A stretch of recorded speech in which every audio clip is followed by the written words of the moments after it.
దేవ్ దీపావళి వేడుకల కోసం వారణాసి నగరం అందంగా ముస్తాబైంది. కార్తీక పౌర్ణమి నాడు గంగా నదిలో నమో ఘాట్లో ఘనంగా వేడుకలు నిర్వహిస్తున్నారు. 17 లక్షల దివ్వెల్ని వెలిగిస్తున్నారు.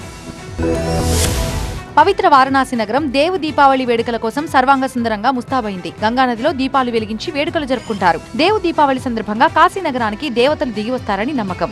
లక్షలాది దీపాలను వెలిగించి దేవతలతో కలిసి దేవు దీపావళిని జరుపుకుంటారు.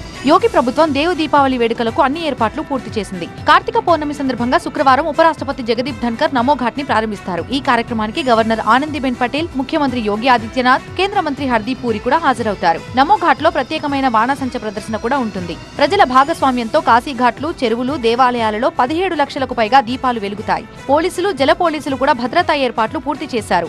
భద్రతా కారణాల దృష్ట్యా వారణాసిని నో ఫ్లై జోన్ గా ప్రకటించారు. ముఖ్యమంత్రి యోగి ఆదిత్యనాథ్ శ్రీ కాశీ విశ్వనాథుడు కాళభైరవుని దర్శించుకుంటారు.